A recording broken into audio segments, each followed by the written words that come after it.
Welcome back to Figuring It Out. I'm Rachel Lee, and today we're talking about something every single person goes through, but almost nobody really talks about it and says it out loud. It's that moment when you look around your life and feel, not think, but feel, this can't be it. There has to be something more for me. And let's be clear, that feeling isn't a random feeling or thought. It's not a Pinterest quote. It's not a logical decision. It's a knowing, a sensation in your chest, a pull in your gut, a whisper in your soul before your brain has language for it. You don't even know what the more is yet. You just know you can't stay the same. That's the in-between, the hallway, if you will, the space between identities. And that's what we're breaking down today. There's a stage of personal growth no one warns you about. You're not who you used to be. The version of you who did what was expected, who played the role, who stayed small, who kept the peace, who tried to fit into everyone else's idea of who you should be. But you're not fully the next version of you either. It feels like you closed one door and the next door hasn't opened yet. You're standing in a hallway, if you will, right? Trying to breathe, trying to understand, trying not to panic, trying not to turn around and go back to who you were, even though that's the most familiar place you know. And the wildest part, people still talk to you like you're the old version of you. There are so many moments where someone still speaks to me like I'm the Rachel from 3 years ago, 5 years ago, shoot, even 20 years ago. The Rachel who was deeply self-conscious, 45 pounds heavier, smoked, drank, numbed, avoided, disconnected. The Rachel who said, "Oh, I don't even want a relationship." When really, I was just terrified of wanting something I didn't think I deserved. I acted confident. I acted magnetic. I acted strong. I acted like I had it all together. But that wasn't always confidence. It was acting. It was performance. And it was survival. I couldn't admit to anyone else the truth about what I wanted because, to be honest, I hadn't even admitted it to myself. So people still talk to me like I'm her, the version who didn't trust herself, the version people quietly felt sorry for, the version who made choices from fear, not alignment. But here's the truth. I'm not that person anymore. And if this is you right now, listen closely. Lean in. Because I'm about to give you a nugget of knowledge. You're allowed to change. You're allowed to evolve. You're allowed to stop being the version of you that other people are comfortable with. Another huge turning point for me was when I've decided to go to the gym. Not in a let me starve myself and post every workout kind of way. Nope. It was quiet, personal. Honestly, it kind of felt like a rebellion against who I used to be because I always used to say I was going to go to the gym, and I would. I might go for like 2 days, but I was never consistent with it. So for me, it was a trust issue. And I started because I just told myself, I'm going to walk 2 miles a day for 75 days just to prove to myself that I can do it and that I can trust me.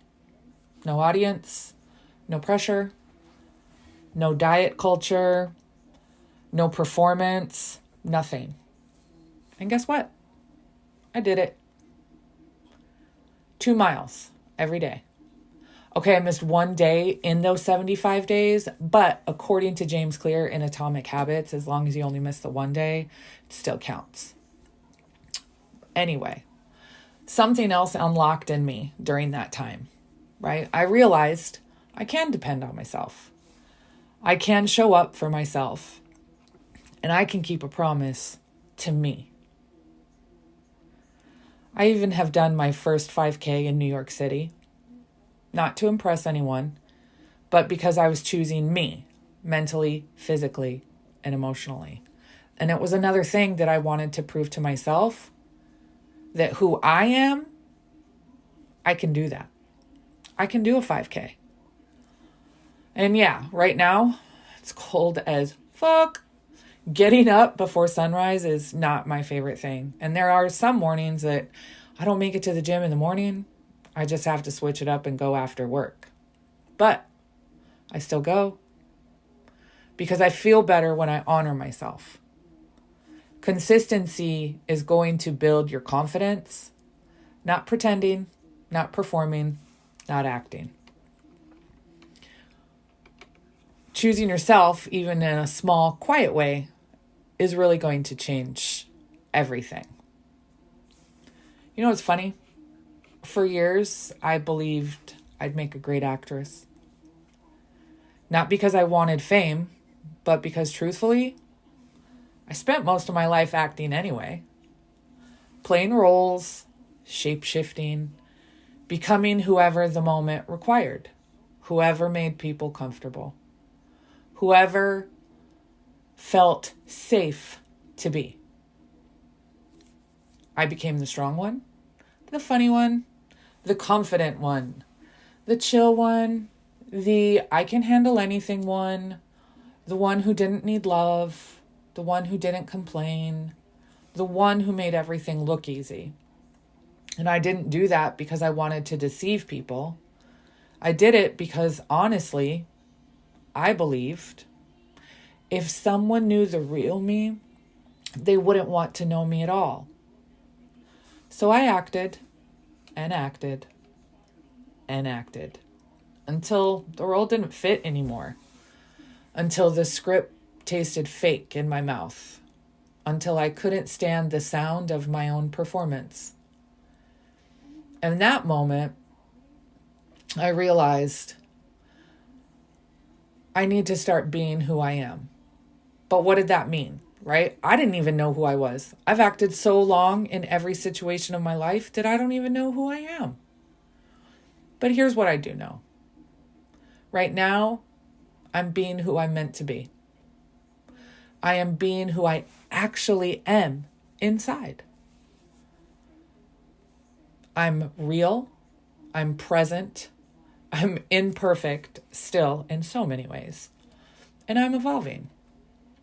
Because we're human beings, not human becomings. And here's the beautiful thing. Being doesn't mean staying the same.